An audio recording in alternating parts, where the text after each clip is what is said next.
Good afternoon, everyone, or good evening, or good morning if you're joining us from beyond British Columbia. Welcome to this Geoscience BC and Geological Survey of Canada Community Open House, providing some updates on the Garibaldi Geothermal Volcanic Belt Assessment Project. I'm Richard Truman. I'm the Director of External Relations at Geoscience BC, and I'd like to begin by acknowledging that I'm talking to you today from the territory of the Musqueam, the Tsleil-Waututh, and the Squamish Nations. And the research that we're talking about today is primarily in the territories of the Lil'wat and the Squamish Nations. I hope you're all keeping well today. I hope to be back in meeting in person before too long, but in the meantime, we have found these Zoom meetings do have some advantages. So for example, the first of the online meetings for this project in May of last year attracted about 100 people. I don't think we'd be squeezing quite that many people into a little community centre room in Pemberton. So for now, we make do with these online only meetings. Today, you'll hear from Geoscience BC Chief Scientific Officer Carlos Salas and from the Geological Survey of Canada and Project Lead Dr. Steve Grasby. I'd also like to thank Geoscience BC's Candice Appleby, who's working her magic in the background today to make sure that everything runs smoothly. Today's meeting is being recorded and will be made available to watch online afterwards on the Geoscience BC YouTube channel and also on our website. By default, everybody is on mute and your video is switched off. Please keep it that way until we get to the question and answer session at the end. After the updates, there will be some time for questions.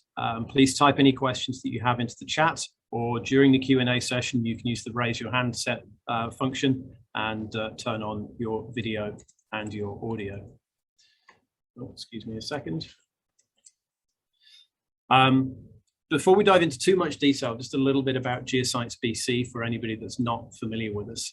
We're a non-profit organization set up in 2005 to generate and to share high quality, unbiased earth science research and data. That's something that we do in collaboration with governments, with communities, with Indigenous groups, with the resource sectors, and with academia as well. Our research is peer reviewed and all research information and all research results are public. Excuse me a second. Geoscience BC research focuses on three areas: on minerals, energy, and water. The Garibaldi project that we're talking about today fits under our energy focus area and our enabling clean energy objective. I'm now going to pass you over to Carlos Salas, who will start off by talking you through what the Garibaldi project is, and I'll be back a little bit later on to help facilitate any questions you may have. Carlos, over to you. Thanks, Rich. Make sure I am off mute. I am off mute. Great. Thanks, everyone, for joining us today, where we'll be presenting some of the results from our first phase of the Garibaldi Geothermal Project, which is based around Mount Meager, which is near Pemberton in British Columbia. As you may know, all the Circum-Pacific countries are rimmed by volcanic belts. And these volcanic belts are created by hot convection cells, very much like what you might see in your coffee cup. And it acts like a conveyor belt and brings up magma in the mid-ocean ridges. And then as this new ocean floor cools, then it'll slide underneath the more buoyant rocks of the continent, as we see here in the western edge of North America.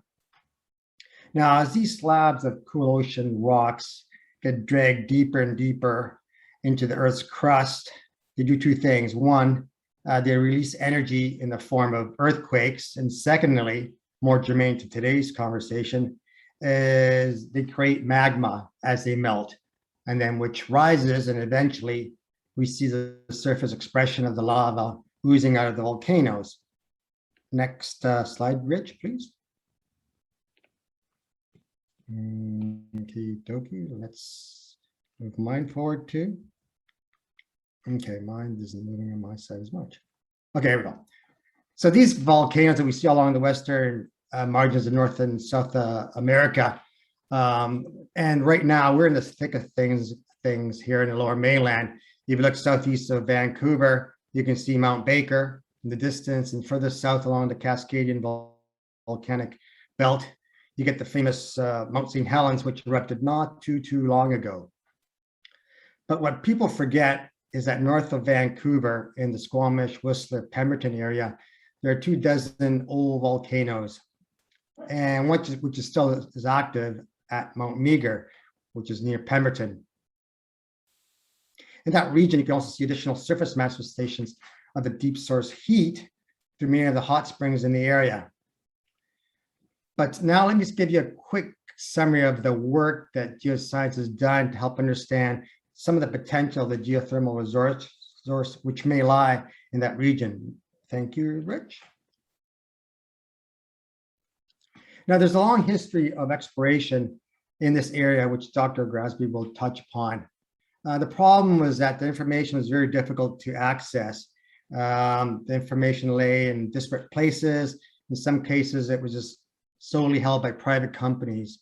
So what Geoscience BC did is they undertook the job of collecting all the information and making it publicly available on our website, with the hope that it would spur companies to explore for this renewable resource.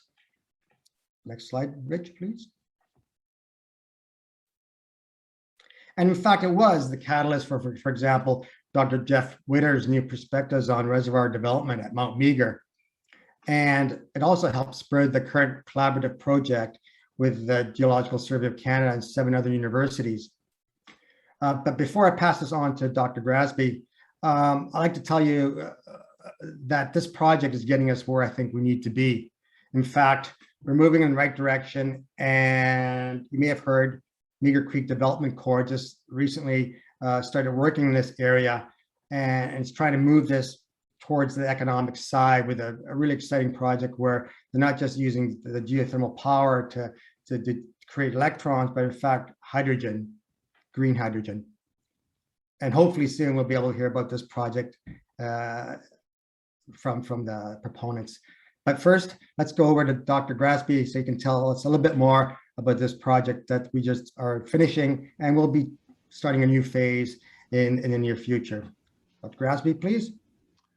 Great, thanks, Carlos. And I'll just try to share my screen here. Then I can start with the presentation.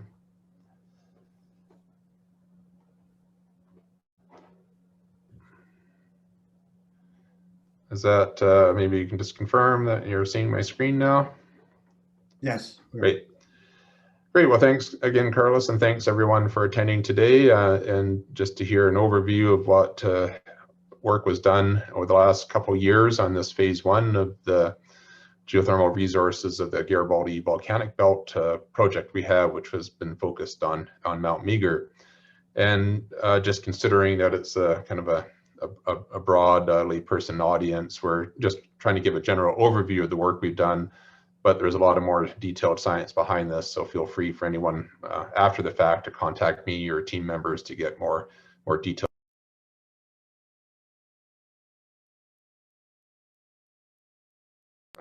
Sorry, okay, can you hear me there? Yeah, we can, Steve. Just one thing, I think we've got the wrong screen of yours shared at the minute. We can see the background one, not the one that you're live on. Let me just see how that works. How's that?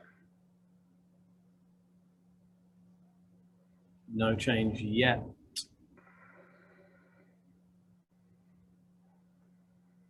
There we go. That's it. Oh, okay. Perfect. All right, now we're working. Okay, so anyway, so as I said, we're just going to give an overview of what we've done to date, and just give people a sense of the type of work that we've been after.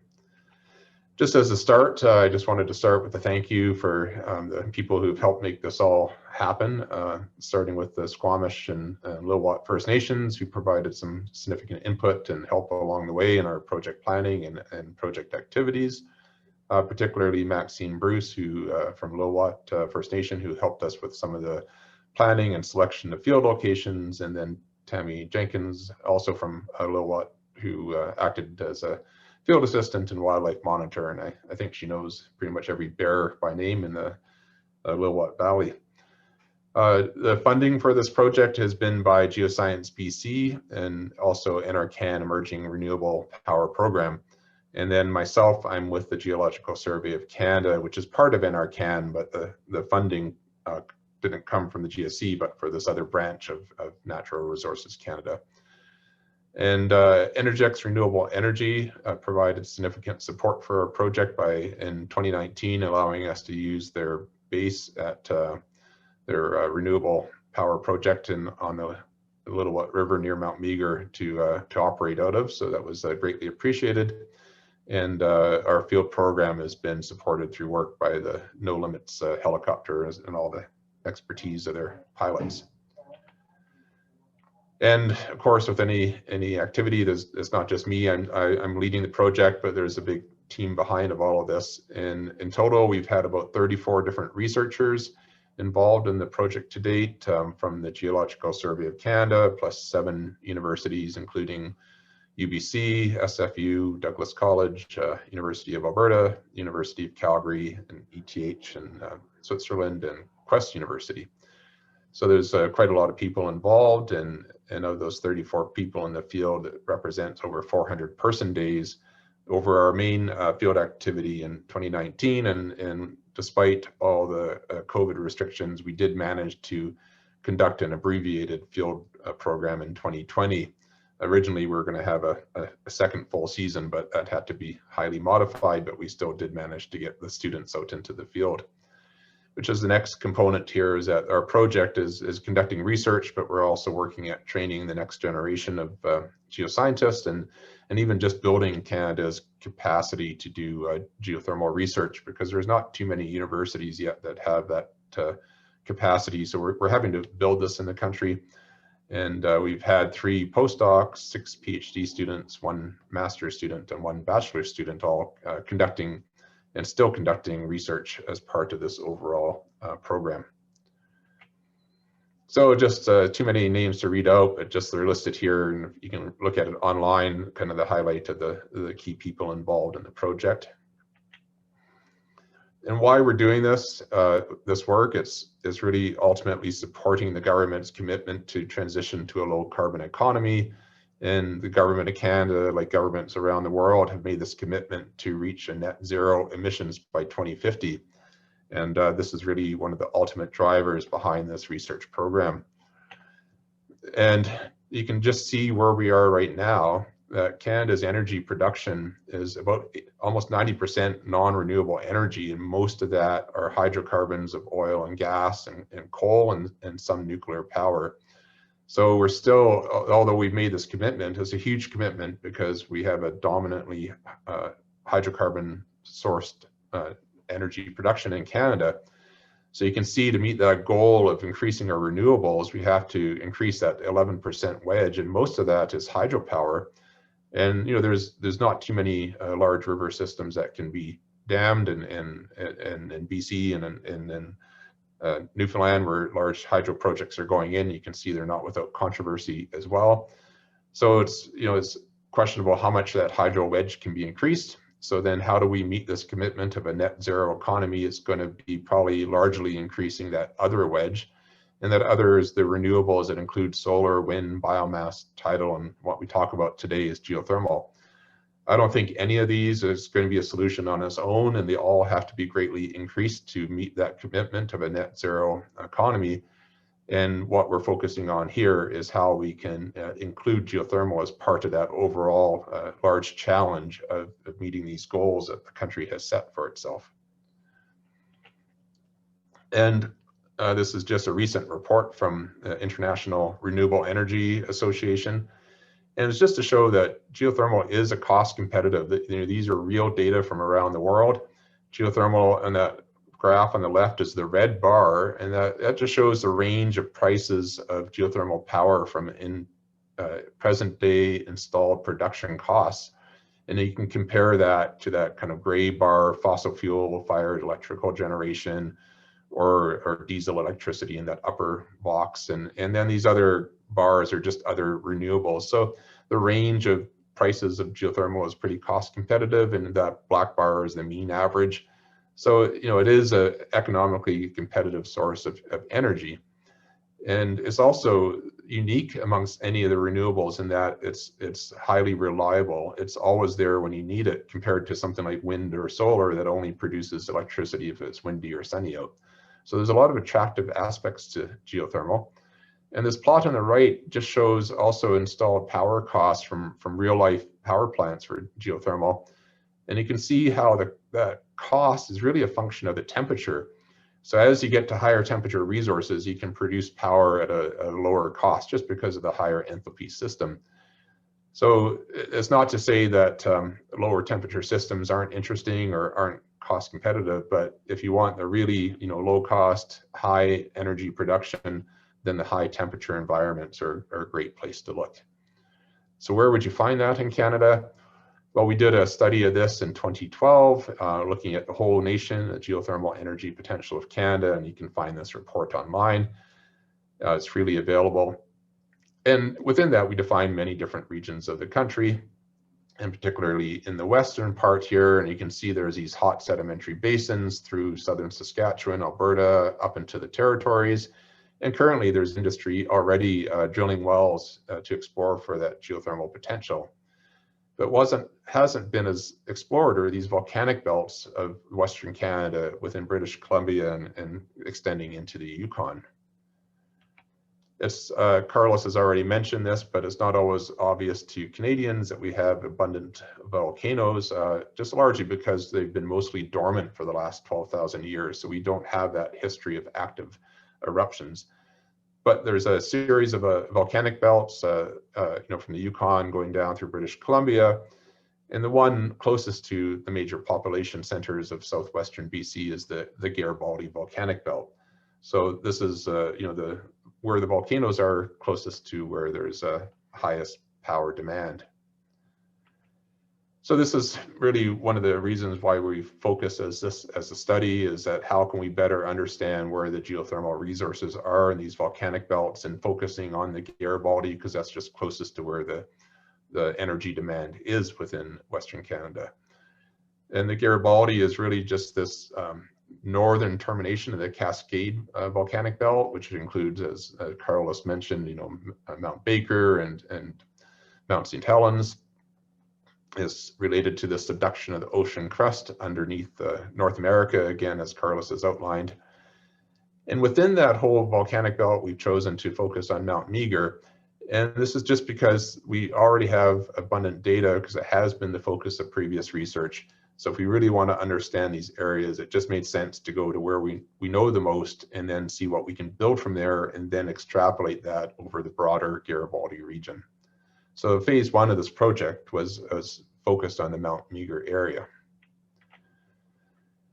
And there's a number of reasons why this was a focus of early research. It's one of the most recently active volcanoes in Canada. It's been active from about 2.2 million years ago until present. Its most recent eruption was the Bridge River event around 2,050 years before present. This is the last kind of eruptive center here, this red triangle. And there's also evidence of extensive hydrothermal systems present day. There's fumaroles, so there's these blue dots. You have fumaroles coming out of glaciers, these clouds of volcanic steam, smell like sulfur emitting from the glaciers there. And then there's also some hot springs, these yellow dots at the Meager Creek Hot Springs and the Pebble Creek Hot Springs, that suggest there's hot water flowing from out of the volcanic system here. So this is sort of the Mount Meager volcano complex, and the idea then is to see, can we access the hot water resources that underlie that? So there was some early work done here as a combination with the Geological Survey of Canada and BC Hydro. They had drilled some research wells in the 80s as the first sort of geothermal wells drilled in Canada, and they discovered very hot water. This eventually got passed on to industry, and industry has conducted other exploratory wells and drilling in the area, and has collected a bunch of data. And these black lines on this map just show the kind of the paths of where the wells are drilled. The dot is where the well site was located, and the black shows in the subsurface the path of the well that was drilled. So there's kind of two main drill pads, and then these deep wells that were drilled into the mountain. As Carlos also mentioned, all the data that has been collected to date was summarized by Geoscience BC. It's been now made publicly available. It's a tremendous resource that it was all captured that way and overviewed by that report by Jeff Witter.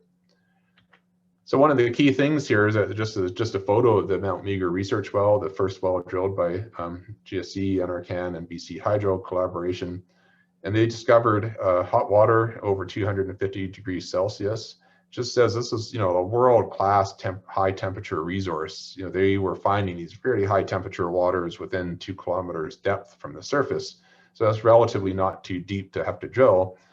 And then that hot water was coming up and flashing to steam as it got to surface. And you can see that steam emitting from the wellhead here.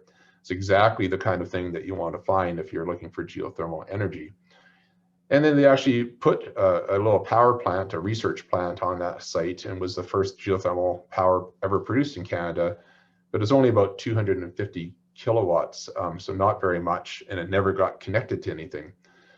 And so one of the challenges here is that, okay, so they found really good high temperature resources, but that's not a lot of steam coming out of there. So they didn't really get the fluid flows to surface that they needed to make this a highly productive resource, and then this is relatively low power production that they achieved. So the limiting factor was that the temperature is there, but not the porous rocks and the permeable rocks you needed to get the hot fluids to the well to produce it to surface. So the temperature was not a limitation, but it was the permeability, which is a function of how easy it is for fluids to move through rock. That was the limiting factor. You just couldn't get enough water out of these rocks to make it a very productive system. So, this really then led to this overall question here, is that just kind of a schematic. Here you have a volcano like Mount Meager, and the idea is that you have maybe a magma chamber at depth or some partially melted rock at depth that's producing a whole lot of heat. And we can see all these surface manifestations of the heat. We see these fumaroles, and this is the photo here of a Job Glacier, with these steam coming off the volcano. And we see these hot springs. So we see these evidence of hot water also coming, from the volcano to surface. We can look around the surface to see what all the rocks look like and where these manifestations are. But the big thing is we want to find where is that geothermal reservoir at depth.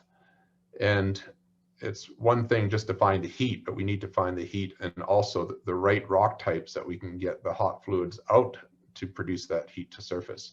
So we need to look into the heart of Mount Meager to get a better sense of where we could target drilling to maximize the extraction of that heat from this volcano.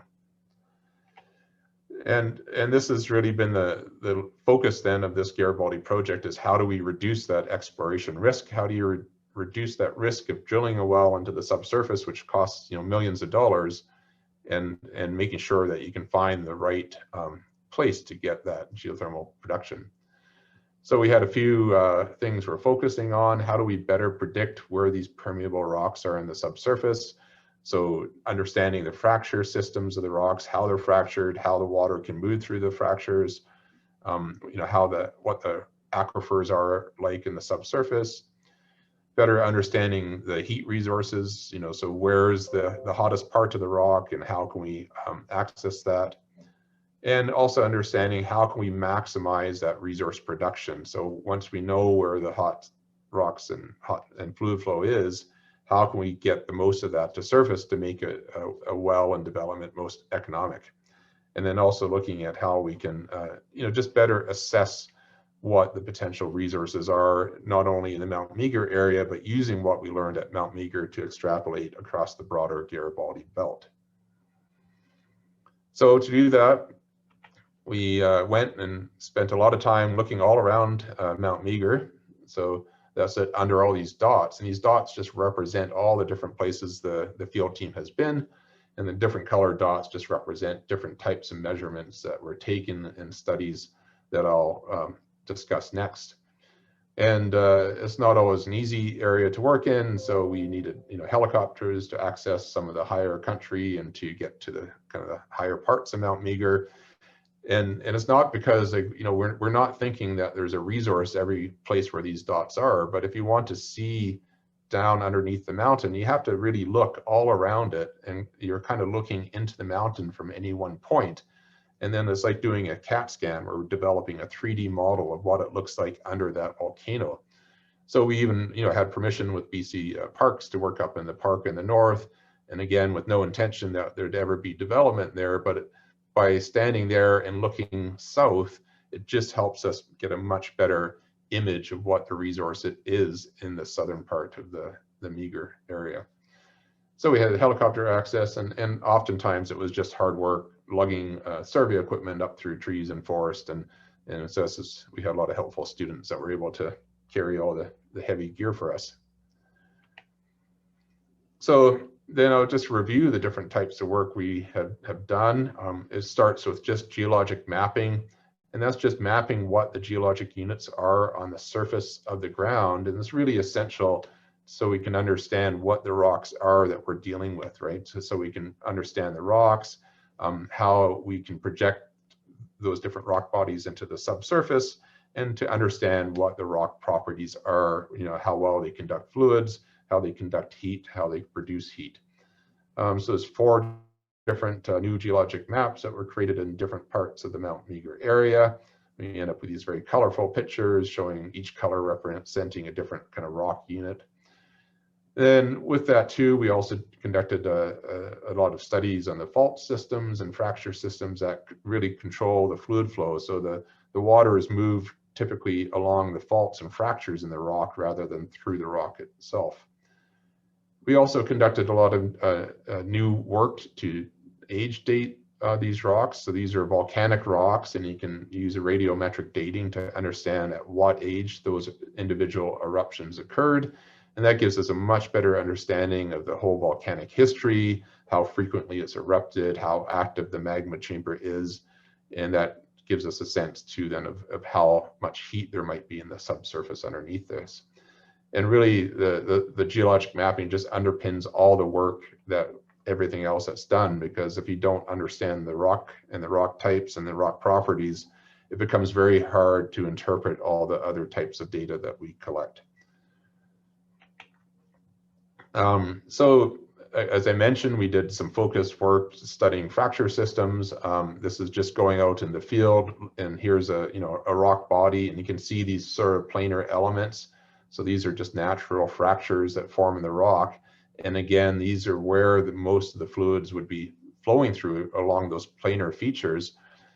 And we're trying to understand, what the orientation of these fractures are. So do they, what orientation do they face? And that tells you if there's preferential directions of movement of hot fluid in certain directions.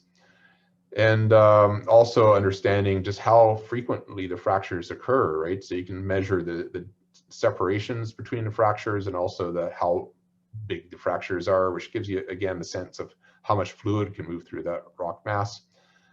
There's a lot of work being done in measurements. There's actually over 1,500 measurements on fracture orientations that were taken. And this is then, we start to look at that statistically and looking at differences between what we call the cover, which is the most recent volcanic eruptive rocks, and the basement, the rocks that underlie the Mount Meager volcano, which is then where the geothermal reservoirs are located. So we're trying to build this statistical picture to get an understanding of how fractures can focus and what direction they would focus the movement of fluids through these rocks.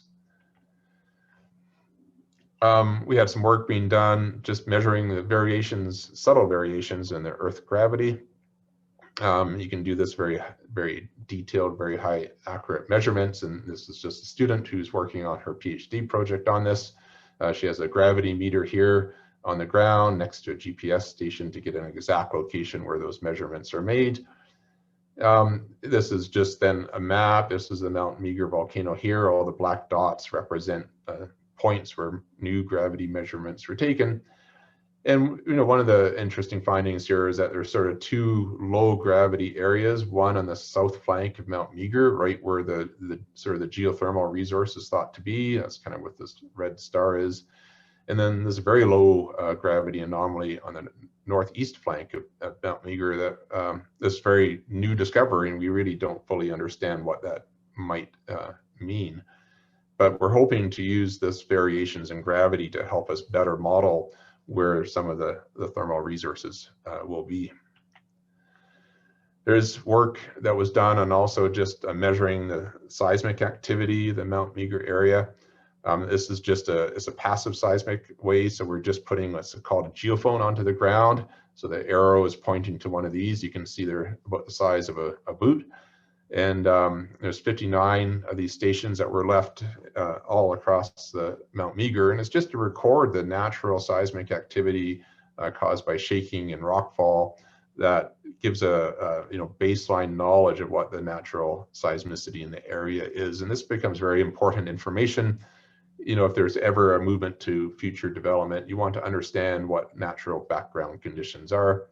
And it just gives us also potential information on understanding if there's movement of magma in the subsurface or anything else of that nature. I think the real key data that we have been studying, though, is something called Magnetolyrics. And this is just a method of measuring the natural electric currents moving through the earth. So this is a picture of it being done in the field. There's a field crew, and you can see these wires on the ground that go to different electrodes that are placed on the ground. And this is a schematic diagram that shows what that looks like. So there's sort of 100-meter long cables that go out in 4 different directions. And then you just put the electrode on the ground. So you can think of this just almost like when you see in the movies, and a patient is getting the electrodes on their chest to measure the natural electric currents of a person's heart, and you can use that to interpret how their cardiovascular system is operating. So we're kind of doing the same. We're measuring these same kind of electrodes put on the ground, and we're using how the electric currents move through the earth to understand how fluids can move in the subsurface. So from that, we get these nice colorful maps. And we did 2 different types of magnetolyrics. And one, this system was designed to focus at the deeper levels, so like 2 to 10 kilometers depth in the subsurface. And then we had a second group with just tweaking how these systems are set up on the ground, which focuses it to a shallower depth. So this first group, they're looking at this deep systems, and that helps us understand, where there's potential magma chambers, or if not magma, like partially melted rock. And we can deduce this just by these changes in the conductivity that we detect through measuring the electrical fields. They do this by producing a series of maps at different depths. So this is just a slice at 4.5 kilometers depth. So if you were to look down on the earth that deep, you would get that sense that that's the spatial variation on a horizontal plane at that depth in the conductivity of the rock. And then these red colors, so it's the low resistivity, which means high conductivity rock. And that can be interpreted as being related to some high temperature fluids in the subsurface. And if you just stacked all these up together, and then you can get sort of a 3-dimensional picture, and you can cut a line through and look at it sideways. So then it's like you're looking at a section of the earth sideways, and this is what's presented here. So it's plotted from the surface elevation, so that's like the outline of the topography, the top of that diagram, and this goes down to 15 kilometers depth. And then you can see these variations in this resistivity of the rock.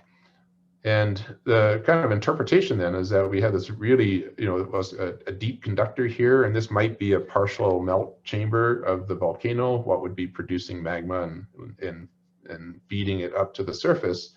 And it was really intriguing, as you can even see this sort of brighter color coming up to the surface of Mount Meager, which may be then, a conduit of hot fluids that are rising from that hot magma chamber at depth. So then, as I said, we had a different group looking at the shallow magnetolyrics, so the same kind of equipment, but just focused at a different depths. And this was really focused on looking at the upper 2 kilometers. So that deep part was to look at what's the source of the heat, the partially melted rock or magma deep down. But then what we're interested in a resource is that where is that heat near surface that we can access it by drilling. So that's the goal here. And it's the same concept here. Is there just a series of different depth slices and changes in these properties of resistivity that were measured. And again, this is just a shot of showing Mount Meager area. All these blue lines just represent kind of cross sections that were produced in the resistivity data, and all the black dots are all the places that measurements were taken. And this is the same kind of cross section there, where we're looking now from, there's a surface topography at the top, and then extends down to about 2 kilometers depth. And then these are some of the model results where we can look at that variation in the electrical conductivity of the rock and the resistivity.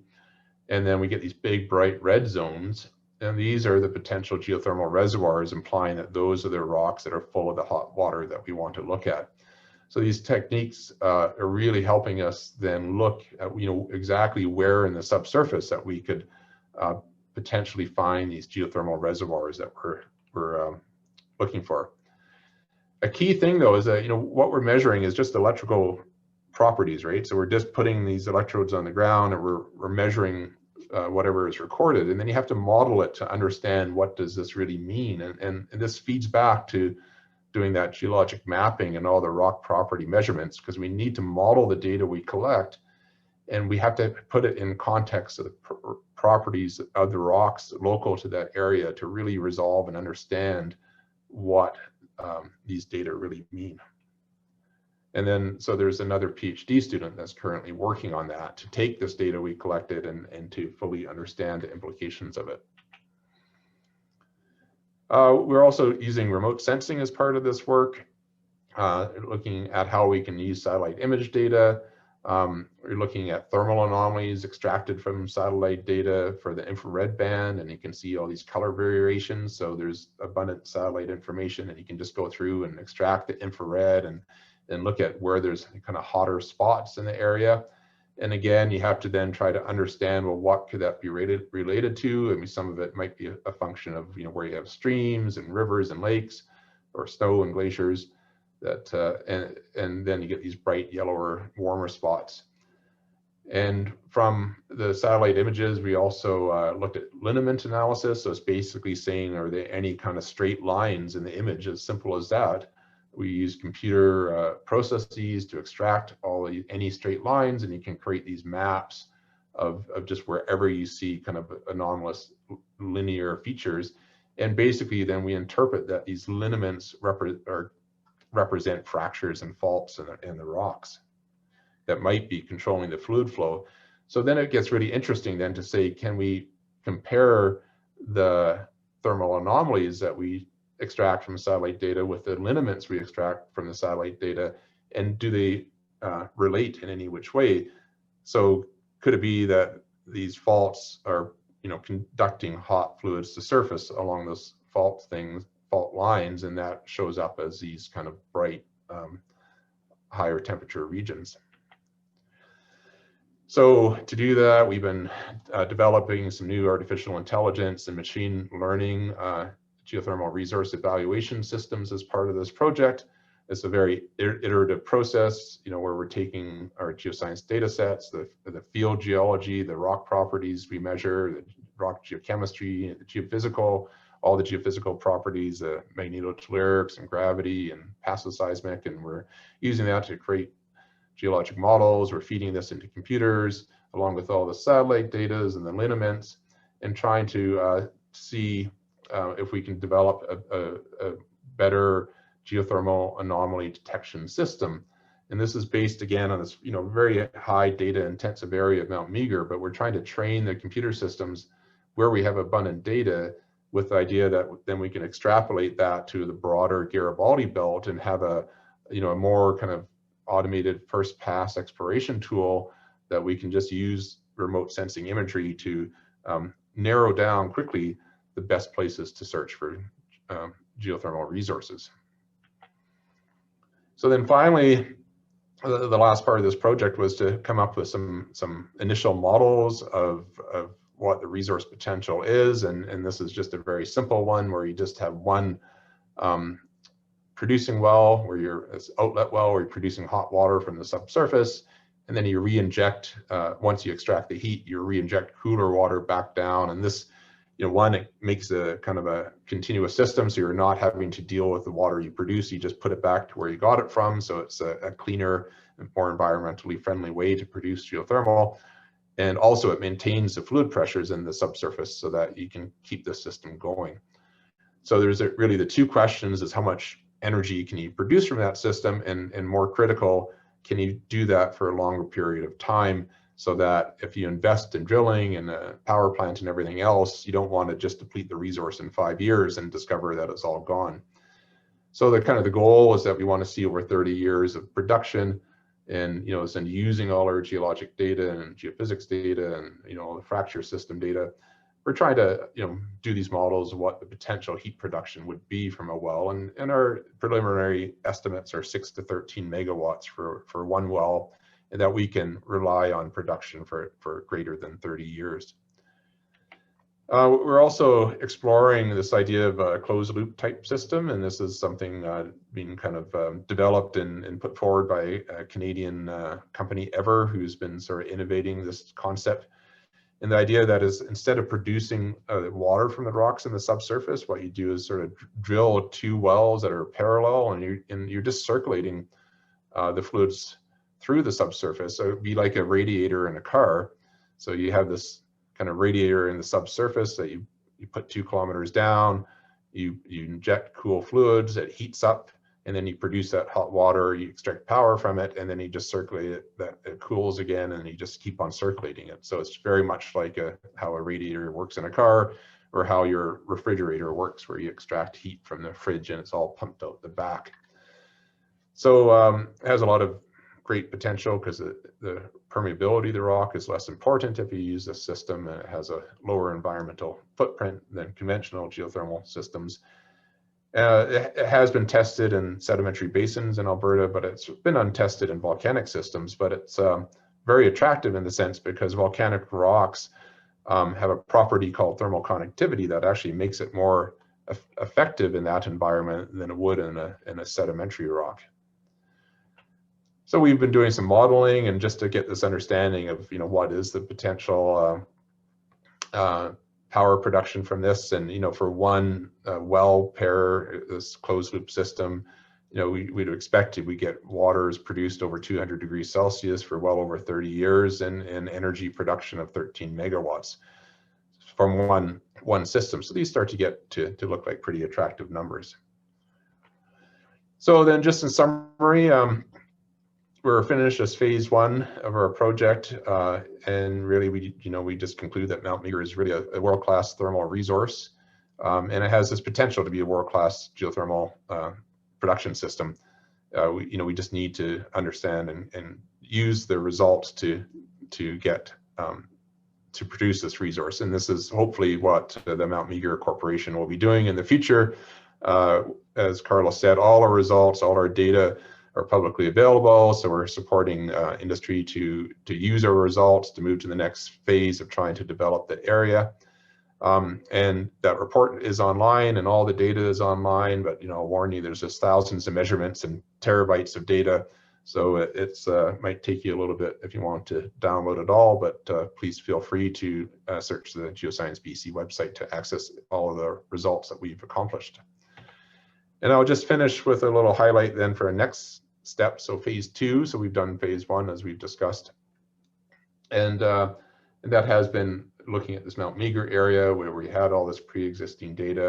And now we're trying to use what we've learned and the methods and techniques and just to move to another volcanic system within the Garibaldi belt. And so our idea is to move to the Mount Cayley area. This is also has some hints of geothermal potential. There's some other hot springs there suggesting high temperature fluids moving under the Mount Cayley, and there has been some just preliminary magnetolyric work done years ago that kind of hints that there might be some deep magma chambers underneath there as well that would be producing heat. So we want to really just then take what our approach and try it out on a new location just to see what we can learn about that and how well and how easy it is to move to use this approach we've taken to different regions. And then our ultimate goal is to use all of this, and then to use some of this remote sensing technology to assess the broader potential of renewable clean energy supply from BC's volcanoes, and how we can use this to contribute to this national goal of achieving a net zero economy. So with that, I'll just end with the last photo of the field crew setting up a MT station here, and happy to answer any questions.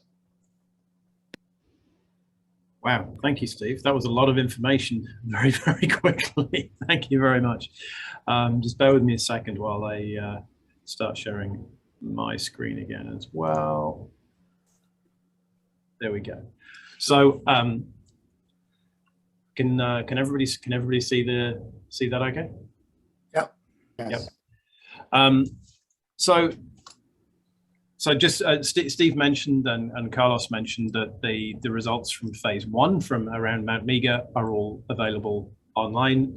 There's just a little bit more information there on the screen there. The data in the report are all available on geosciencebc.com. So if you go to the homepage, you'll see that this is one of the featured projects on the homepage. So you should be able to see that there and find everything you need. So lots of information. I hope everybody was able to keep up. I see we have a few questions coming through, but I'm going to take the privilege of being the person that's talking at the moment to ask you a quick question, Steve. So for phase 2, so you're moving further south down to the area around Mount Cayley.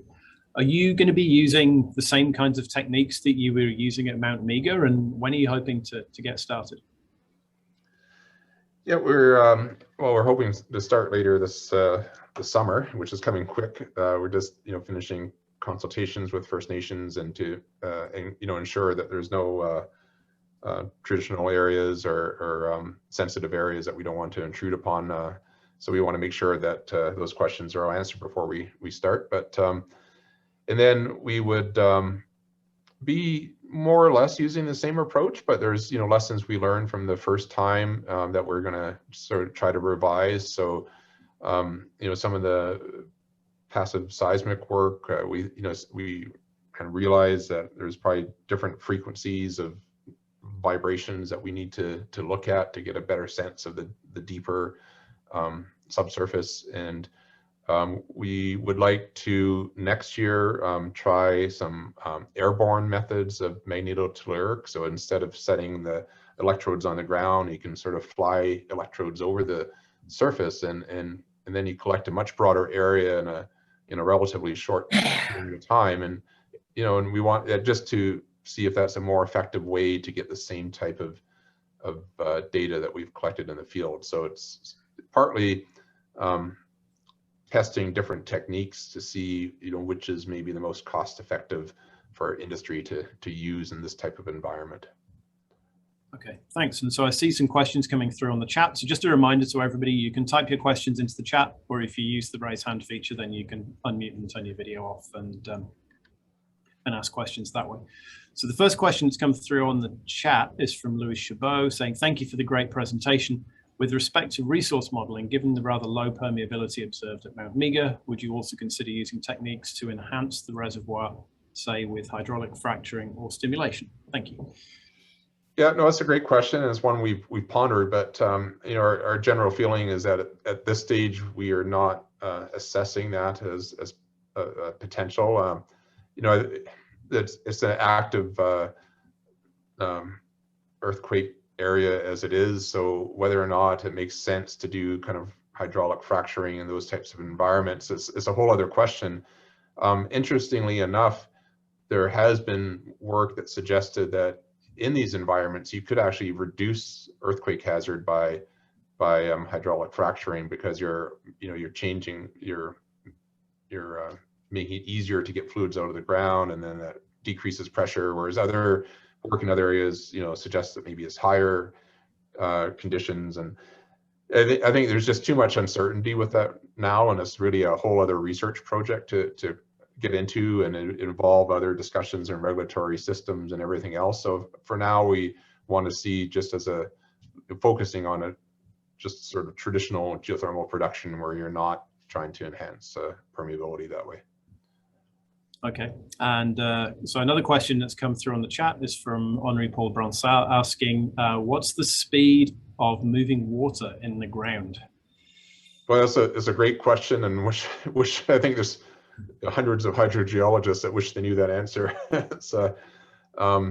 It's pretty slow though. So, we've done estimates for some of the hot springs that maybe the water that you see on surface. So say at the Meager Creek hot spring, it's originated as rainwater and it's percolated down, 1.5 to 2 kilometers depth, and then it's come back to surface again. So it's moved maybe 4 kilometers along the flow path to do that, and it probably takes 1,000 years or so. So it's pretty slow. Water doesn't move that fast through the subsurface on its own. But then, and this is the question then, is that you want to be able to drill, and then where you pump the water out, right? So when you do a geothermal well, you drill the hole, and you want to install pumps that extract the water, and that helps you speed up that natural process. But then you need to have that right rock property to allow the water to all get to the well to be able to extract enough to get the sufficient heat out. So. Okay, thank you. So yeah, a few more questions coming through. So one from Michael Miller. It looks like Michael's been digging into the data that's on the website. He's asking, what's the correlation of deep MT and shallow MT? Did the resistivity maps overlap? Yeah, so I mean, they're all, I guess you could stack them all from the shallow surface down to depth of 10 kilometers or so. So the data are all being looked at in the same areas, and the different teams are working together and sharing the data. So the shallow data is helping the people working on the deeper part to interpret and develop their data. So it's all integrated in our approach, and all the geophysical data will be integrated into a common model. So everyone's putting it into a single model, and it'll be so everyone's using each other's data to help invert and produce consistent subsurface models throughout. Okay, questions are starting to roll in. We've got about 5 minutes left, but a couple more questions here. So a question from John Murray asking, is the area underlain mainly by volcanics, or is there any sedimentary? And then he says magnetotelluric only in volcanics. I'm not quite sure what he means by that, but hopefully he can interpret. Yeah, so I mean, the Garibaldi volcanic belt, there's sort of what we call the basement rocks, which are like they're rocks that would have solidified in the continental crust. They would have been magma that solidified and cooled, and then that's overlain by volcanic rocks that are more like basalts and those types of things that you'd see coming out of Mount Baker type of thing. So, but it's all a volcanic system. There isn't any sedimentary rocks under the Garibaldi belt. But magnetotellurics, you can use that technique in any type of geologic environment, so it's not restricted to just volcanics. Okay, great, thank you. Oh, this is a good one through from Peter Nelson. So Peter's wondering where the Garibaldi zone fits in the broader picture. So he's asking, is there an awareness of any other geothermal zones with a similar or perhaps better feasible resource in the Pacific Northwest, perhaps in Washington or Oregon or Alaska or even in Alberta? Yeah, no, certainly there's geothermal development in the US, along the west coast of the US. California is the largest geothermal producer in the world in terms of total power production. There's geothermal systems developed in Alaska along the Alaskan volcanoes. So Canada is kind of this little dark zone where we haven't yet developed the potential. And also in Alberta, Saskatchewan, so there's in the hot sedimentary basins, there's a project underway in southern Saskatchewan, the DEEP project, where they've drilled wells already and are planning to go to production. And in Alberta and northeast British Columbia, there's geothermal wells that are, I believe, just being drilled as we speak. And the northeast BC one is led by the Clark Lake First Nation, and it comes from previous work funded by Geoscience BC that has kind of helped lead to that movement of that development as well. Yeah, we were really pleased to see Fort Nelson get get behind that idea and get some funding as well to drive that idea forward. So quick note for Louis, that you were asking a question a minute ago. Louis, one of the things we're really fortunate about at Geoscience BC is we have a fantastic crew of volunteers. One of those is a geothermal expert called Kathy Hickson. Louis, there's a little response to your question in there from Kathy as well.